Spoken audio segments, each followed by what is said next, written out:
good morning, students. Today we are going to discuss Daghar or the Post Office by Ravindranath Tagore. First, we will see a small clip from Daghar.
Obviously.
Okay, uh, so we have seen a small clip from Kalakshetra's performance of the post office.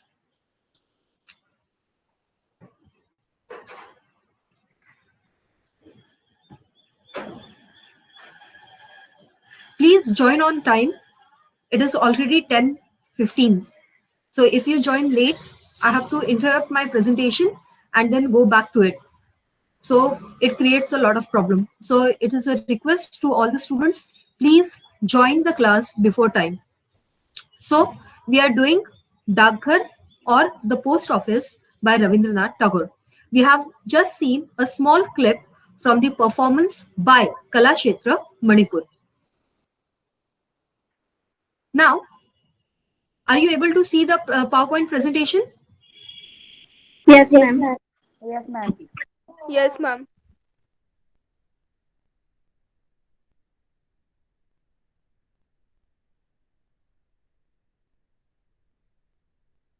So now see the background of this particular slide.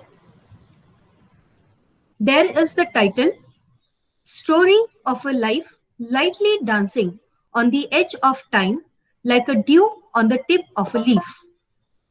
Spatial study of Rabindranath Tagore's The Post Office. Now, here you have comparison between life to a dew on a tip of a leaf. So here you can see the picture of a dewdrop on the tip of a leaf. Because there is a reference to a leaf, the background of this particular slide and this entire presentation is green. However, if you see the color, it is light green. There are different shades of green. The actual bright parrot green color is limited only up to this particular picture. Why? Because if this particular color is applied to the entire slideshow, this particular color will become glaring to the eyes. It will depend. It will make it difficult to look at the presentation for a long time. Your eyes will start paining. So instead of this particular color, a soothing light shade of green is used over here. You can see the contrast. On the black background, you have light green. You have letters written on the written in light green color, and here you have light green background and letters in black color. You have to pay attention to the visual impact of your slideshow. In the last lecture, we have already seen color, layout, and design as a part of non-verbal communication. So you have to keep that particular aspect in mind. Now, we have also studied space as a part of non-verbal communication. So in this particular study, we are going to use space as the main component of this particular play. Should I change the slide? Yes, ma'am. Yes, ma'am.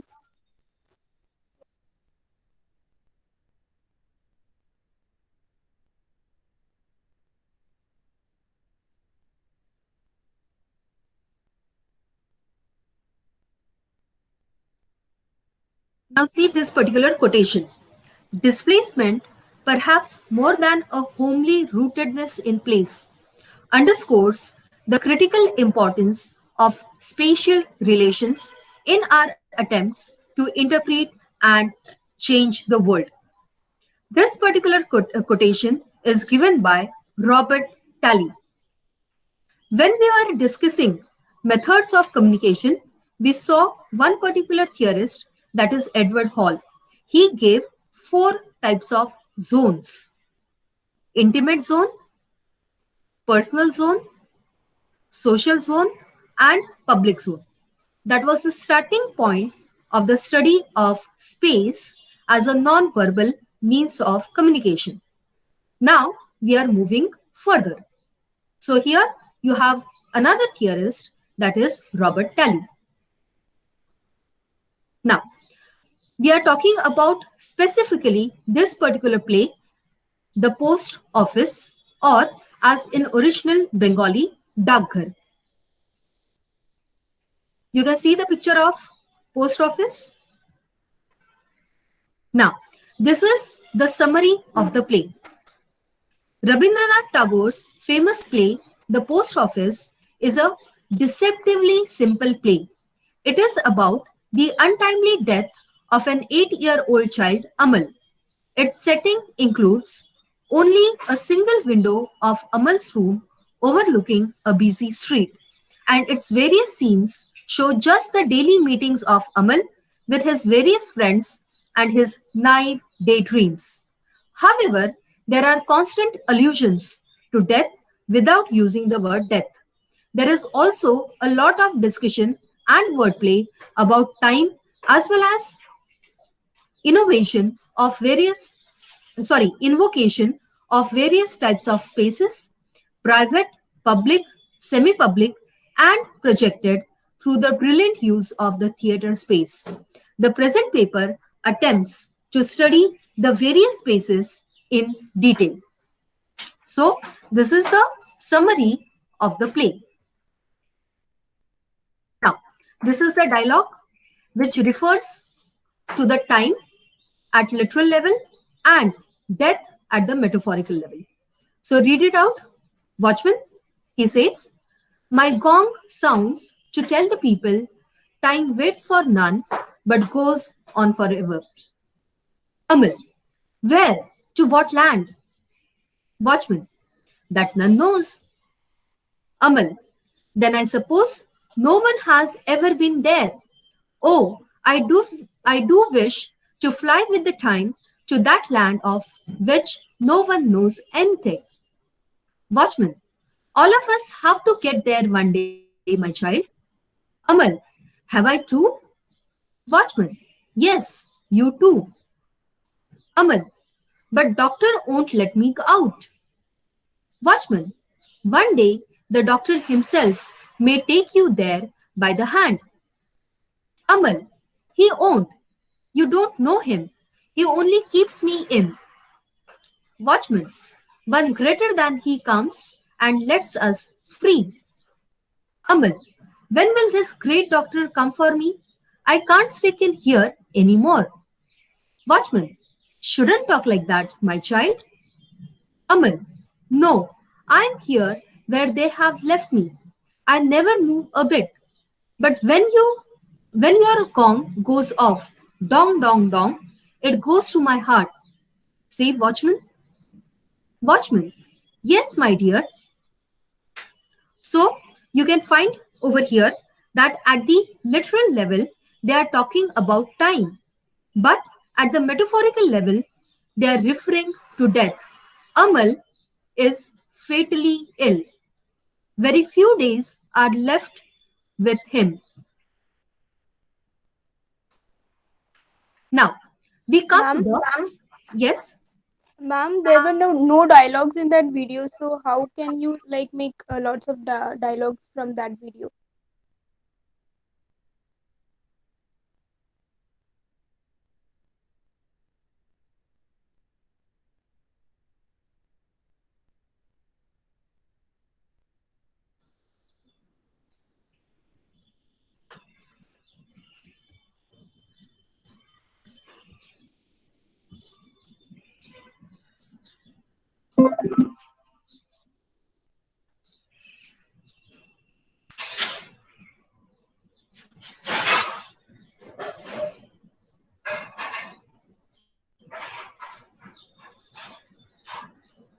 You can see this particular YouTube links for videos.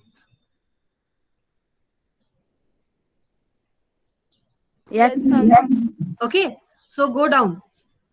Here you find Dak Ghar, right? Yes. So here you have film version, animated version, drama version. The Okay. entire play is, around 1 hour long. I can't show you the entire play. I Okay, had ma'am. given you these links in advance and I had told you to watch at least one version. And I think you people have not done that. Therefore, you are asking me that question. I Yes, can show ma'am. you the clip of 5 minutes. I can't show you the entire, film of 1 hour. Otherwise, there will be no time for discussion. See, I have given the links over here. I showed you just a clip of 5 minutes. Okay, am I clear? Yes, yes, yes, ma'am. Go and watch. Watch the entire thing. So, now we come to the study of space. There is another theorist, Gaston Bachelard. He has written The Poetics of Space. In this particular book, what he does is topo analysis. What is topo analysis? It is the systematic psychological study of the sites of our intimate lives. House is the most intimate of all the spaces, which protects the daydreamer. Whatever is written inside the inverted commas is the quote by Gaston Bachelard. There is desire to stop time through imagination and hallucination. Instead of concrete material spaces, the places that are read, remembered, imagined, and dreamed provide the access to the experiences of the heart. So, there are two worlds. One world is around us, the physical world in which we move, and there is another world that is inside our mind. That inside world is created by imagination and hallucination. It is the memory invoked through space and not time that immortalizes the soul. To understand the soul, one must understand the house. So, if you want to understand Amal, you have to understand his house. Am I clear? Yes, ma'am. Yes, ma'am. Okay, there are three types of spaces. First, private space, that is intimate and practical space, where individual and familiar activities takes place. Its example is Amal's house. You can see the picture on the right side. Then there is public space where communal and citizen life takes place. Its example is street below his window. And then there is semi-public space or non-place where more specific activities takes place. For example, Daghar or the post office. Okay, so in the play you find there is private space, there is public space, and there is semi-public space of post office. Now, now we are talking about Amal's experience of space. Amal is an adopted child. So, he is living in a house which is not his own house. So there is this curious experience of being homeless in a home. Then, because he is ill, he is put into one room and he is not allowed to go outside that particular room. There is conflict between freedom and control. Amal wants to go out of the house, but he is put under observation by the doctor and confined to a single room. This tension between the concept of home as a place of relaxation and freedom. On one hand, home is a space of confinement, a prison. And on the other hand, there is wilderness, which is the dwelling of the soul.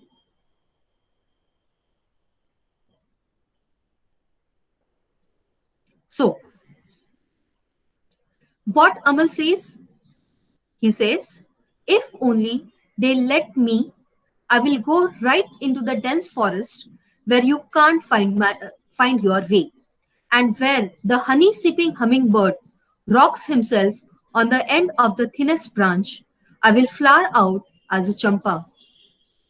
You can see the champa flowers on the top, Yes, ma'am. Yes. and this is what Amal wants to become. This is a reference to a famous Bengali fairy tale of champa flowers. In this particular fairy tale, the the princess who die are reborn as the champa flowers.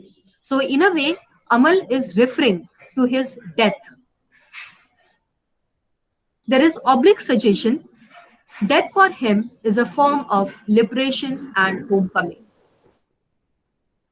However, till that final liberation is granted, Amal seeks refuge in the projected space, the space that he dreams of, remembers, or longs for.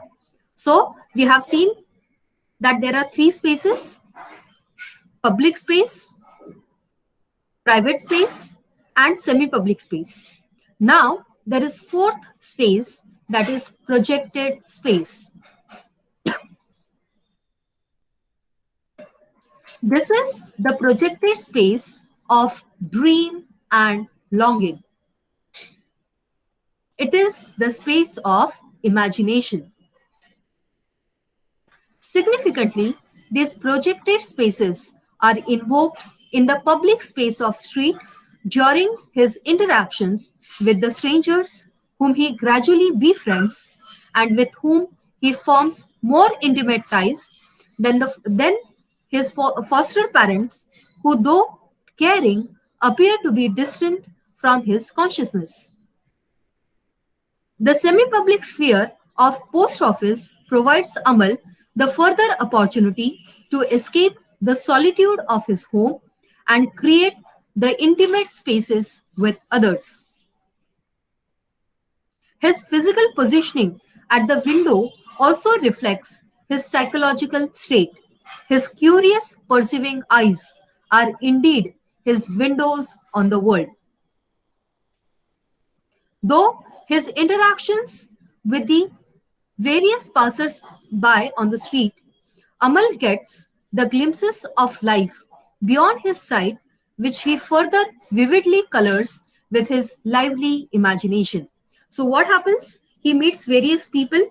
He meets Sudha, he meets the dairyman, he meets the children who are playing over there, and with his conversation with them, he realizes that there are different places where these people go. And he imagines those places in his mind. Mind you, he never goes outside his room. And still, he vividly imagines the various places he has heard about. So, what does he imagine? That far away hill, then Dairyman's village on the river Shamli at the foot of Panchamura Hills. Then he describes the river. Then the dense forest where you can't find your way. Then the Isle of Parrots, which is a land of wonders. So these are the different places that he imagines. He cannot leave his home and go to these places, but he imagines that he is visiting those places.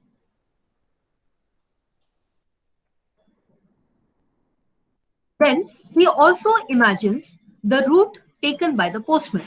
Mind you, Amal is very much fascinated by the post office. So, what he wants to become? He wants to become a postman so that he can go to various places. And he imagines there the king's postman coming down the hillside alone, a lantern in his left hand, and on his back, a bag of letters climbing down for ever so long, for days and nights, and where at the foot of the mountain, the waterfall becomes a stream, he takes to the footpath on the bank and walks on through the ray. Then comes the sugarcane field, and he disappears into the narrow lane cutting through the tall stems of sugarcanes. Then he reaches the open meadows where the cricket chirps and where there is not a single man to be seen, only the snipe waging their tails and poking at the mud with their bills. So, as a postman, he imagines that he is moving around the countryside. Now, we come to the non dualism of space and time. Space and time are not different, they are related with each other. Time is nothing but the fourth dimension of space. So, Amal experiences these places through his imagination without being there physically. However, his hallucinatory memory of these places is more vivid than his physical confinement to his room. These various hallucinated spaces fill up the vast void of time in his mind. Mind you, the whole day, this child has nothing else to do. He is told to rest all day in his room. So he wants to do something, and what he does, he imagines. Thus, unlike the popular notion of the duality of space and time, in Amal's mind, space and time converge together to create the non dualism of existence. Now, we have another theorist, W.J.T. Michel, who says, quote, space is the body of time, the form or image that gives us an intuition of something that is not directly perceivable, but which permeates all that we apprehend. Time is the soul of the space, the invisible entity which animates the field of our experience. So now you can see the hills over here, seen by Amal from his window. Amal's mind automatically comprehends this convergence of time and space. Unlike his foster father, Madhav, who perceives the faraway hill as a barrier meant to prevent you crossing over, Amal says, it seems to me because the earth can't speak, it raises its hands into the sky and beacons. And those who live far and sit alone by their windows can see the signal. In other words, the hills are calling him to them. Metaphorically, hill stands for the arrow of time which can't be transcended physically. It also means the irreversibility of death. Yet, Amal often longs to go beyond those hills and right away. This desire for immortality expressed through the space-time continuum. So, what Amal desires? He wants to die, and even after death, he wants to live. So, in other words, he longs for immortality. He wants to become Amar. Amar ho jana hai.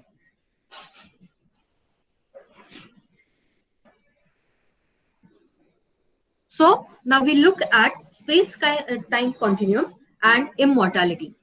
Time is a creation of consciousness through the awareness of space. So time can be transcended only through the retention of that awareness in the form of memory. How do you become immortal? Not by living forever, but by um, becoming immortal in the memory of other people. Amal tells Sudha, I am Amal. Remember that. At the end of the play, Sudha says, tell him Sudha has not forgotten him.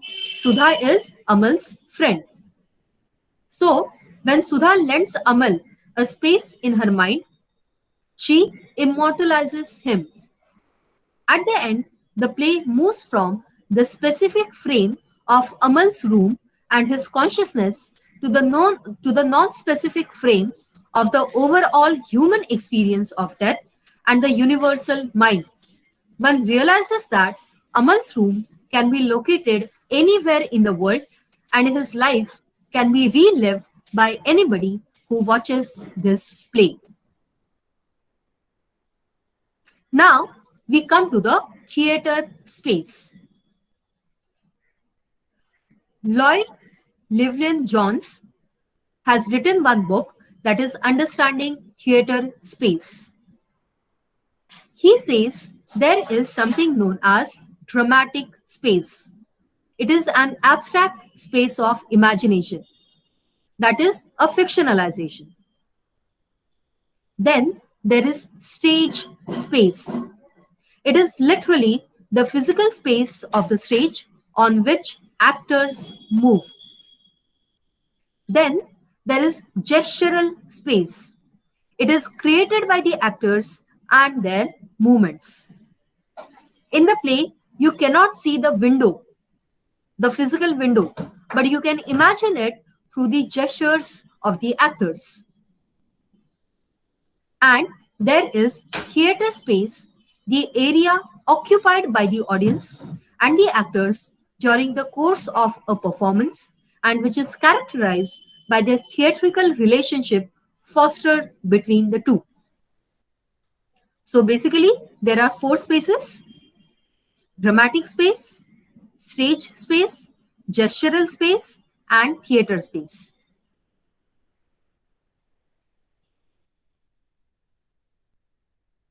Now we come back to Edward Hall and his study of proxemics. Now, what he says, there are fixed feature space which cannot be moved, which are fixed, like walls, columns, doorways, etc. Then there are semi-fixed feature space which can be moved, like furniture, property, scenery, etc. Then there is informal space, that is the open space.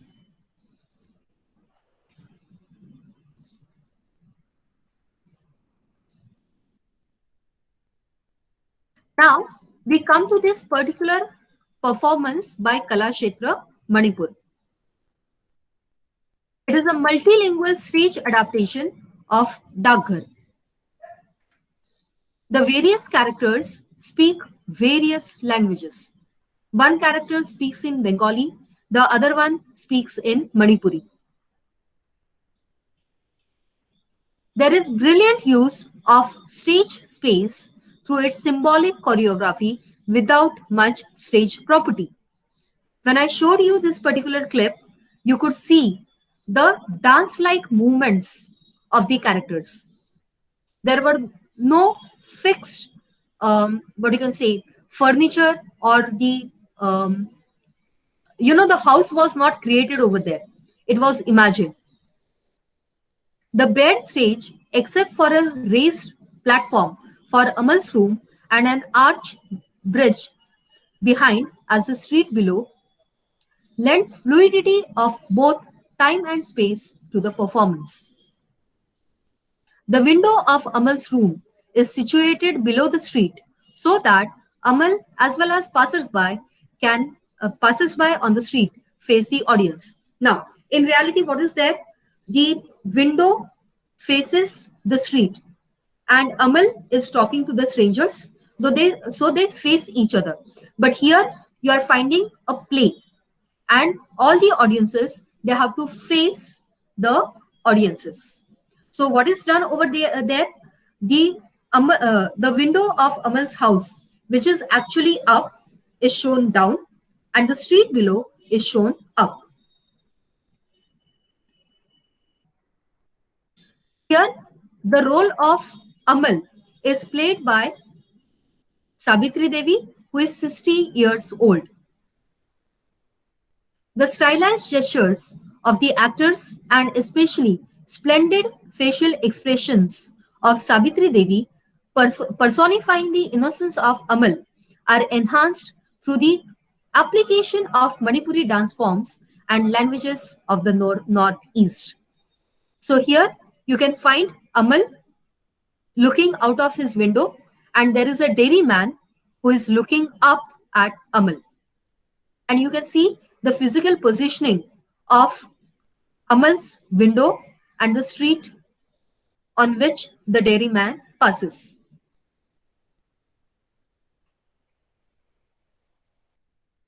See, frame by frame, Amal is meeting various people.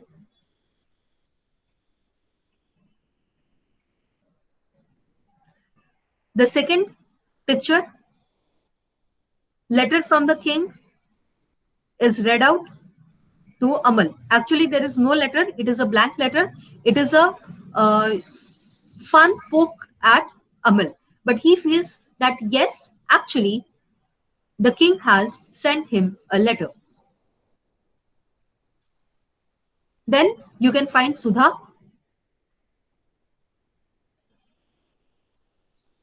and Amal is holding the flowers. Now again, I will play another clip from the play.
So this was another clip from the play, and do watch the entire play.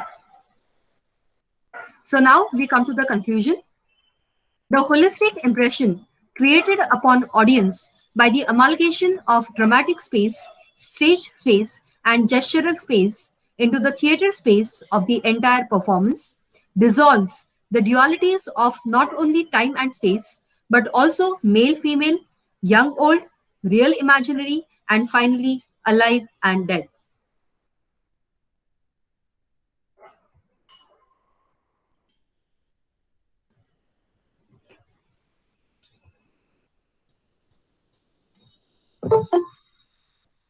So, this is the presentation.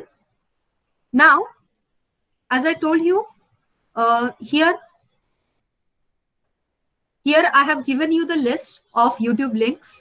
You have to select any one play or film, and you have to do a presentation on that. If you click on any of these links, for example, a horse and two goats, click over here.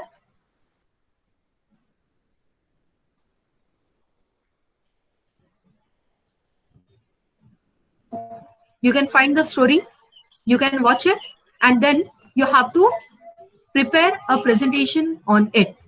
But before you prepare the presentation, you have to write down. You have to write down the paper. Now, this is the same presentation that I showed you in a written form. It is in the form of paper. This is how you are supposed to write in your examination.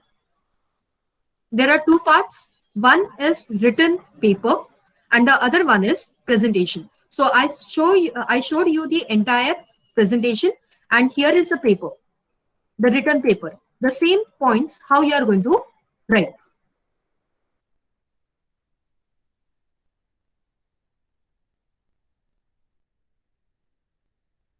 Okay, so here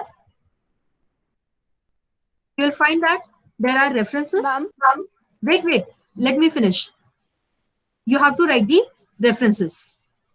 There are different authors which I have quoted in the presentation. For example, Gaston Bachelard. His book was The Poetics of Space. When it was published, 1994. So see the references over here. So this is how you have to first write the paper and then you have to create its presentation. Now, in the last lecture, I had shown you this presentation, colors. You remember this? Edward Hall, poetic, Yes, proximate, ma'am. intimate space, personal yes, space, ma'am. social space, public space. This is what I have used in this particular presentation. Now, this is the slide that I hadn't shown you. When you are creating the slide, there is something known as harmony of colors. What is harmony of colors? It refers to the pleasing arrangement of colors. Color harmony aims at presenting balanced combination of colors which appear soothing to the eye. The altering hue, lightness and saturation, by altering hue, lightness and saturation, and an endless variety of color harmony can be achieved. So there can be monochromatic harmony where you use a single color. For example, you can find over here different shades of red, light, medium dark, and dark. There is complementary scheme where you use opposite colors, red versus green, blue versus yellow. This is universal color wheel. It is always like this. These are the colors of the rainbow. Then there is tirade, triangle. You choose three colors in a triangle, or you choose four colors, square color scheme. Or there is something known as analogous harmony, where you choose three colors adjacent to each other, next to each other. Okay, so when you are using the color scheme for your presentation, you have to keep these things in mind. Am I clear? Yes, ma'am. Yes, ma'am. Yes, ma'am. Okay. Now you can ask your question. Ma'am, for writing in the exams, those words should be ditto as in the presentation, or we can write it in our own language or words. See, there are two things. The entire answer you are going to write in your own words, but you are going to quote, you are going to give some quotations, and those quotations will be word to word same, and they have to be written into double inverted commas. But that should not be more than 5% of your entire answer. Okay, so basically I'm going to put this presentation and this particular written paper on the Google Classroom. Read the paper and then again go through the presentation, and that is how you have to make your own presentation. Select any one play or film that I have given in the list and start preparing on that. You will require a lot of time to prepare. Got it? Yes, ma'am. Yes, ma'am. Okay, ma'am. Okay, so today we stop over here. Okay, ma'am. Thank you very much. Thank you, ma'am. Thank you, ma'am. So now our lecture ends over here.